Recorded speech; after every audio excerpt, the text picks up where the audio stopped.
নিরুনিমা শিশুরূপে পরমেশ্বরকে প্রাপ্ত করলেন।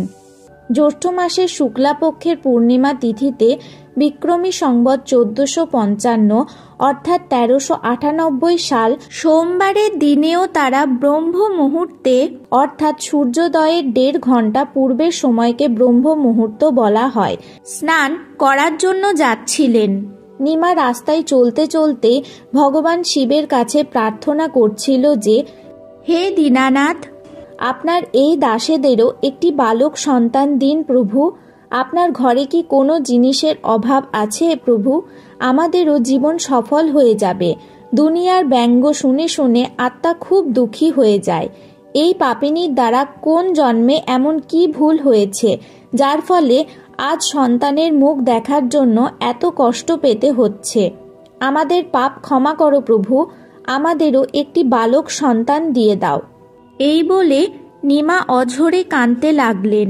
তখন নিরু তাকে ধৈর্য রাখার সান্ত্বনা দিয়ে বলেন, নিমা, আমাদের ভাগ্যে সন্তান নেই। যদি ভাগ্যে সন্তান থাকতো তবে প্রভু শিব নিশ্চয়ই দিয়ে দিতেন। তুমি কেঁদে কেঁদে চোখ নষ্ট করে ফেললে। বৃদ্ধাবস্থায় হাতের আঙুল ধরবে এমন বালক আমাদের ভাগ্যে নেই। তুমি কেঁদো না। তোমার বারে বারে চোখের জল ফেলা দেখে আমারও ভালো লাগে না। একথা বলতে বলতে নিরুর চোখেও জলে ভরে যায়। এইভাবে প্রভুর চর্চা ও সন্তান প্রাপ্তির প্রার্থনা করতে করতে সরোবরের কাছে পৌঁছে গেলেন। স্নান করার জন্য প্রথমে নিমা সরোবরের জলে নামলেন। তারপর নিরু জলে নেমে স্নান করতে লাগলেন। ভোরের অন্ধকার খুব শীঘ্রই আলোয় পরিণত হয়ে যায়। যে সময় নিমা স্নান করছিল সেই সময় পর্যন্ত অন্ধকার ছিল। নিমা স্নান করে সরোবর থেকে উঠে এসে কাপড় বদল করে ভিজে কাপড়টি ধোয়ার জন্য দ্বিতীয়বার যখন জলে নামেন, তখন নিরু জলে ডুব দিয়ে দিয়ে আর শরীর ডলে ডলে স্নান করছিলেন। ঠিক সেই সময় নিমার দৃষ্টি সরোবরের জলে ফুটে থাকা এক পদ্মফুলের উপর পড়ে। তাতে কোনো এক বস্তু নাড়াচাড়া করছিল।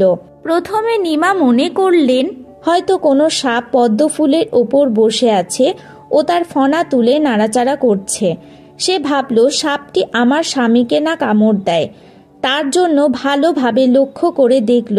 দেখতেই বুঝতে পারল ওটি সাপ নয়, কোনো এক শিশু ছিল। শিশুটি নিজের একটি পা মুখে করে নিয়ে অপর পাটিকে নাড়াচ্ছিল। হঠাৎ এমন দৃশ্য দেখে নিমা খুব জোরে হাঁক দিয়ে তার স্বামীকে ডেকে বললেন, এই দেখো দেখো, একটি ছোট্ট শিশু পদ্মফুলের ওপর শুয়ে আছে। দেখো ও জলে ডুবে না যায়। নিরু সেই দিকে না তাকিয়েই স্নান করতে করতে বলতে লাগলেন, নিমা, সন্তান প্রাপ্তির ইচ্ছায় তুমি পাগল হয়ে গেছো। এখন জলেও তুমি বাচ্চা দেখতে পাচ্ছ। নিমা আরো উচ্চস্বরে বললেন, আমি সত্যি বলছি। দেখো, সত্যি সত্যি একটা শিশু পদ্মফুলের ওপর আছে। ওই যে দেখো দেখো।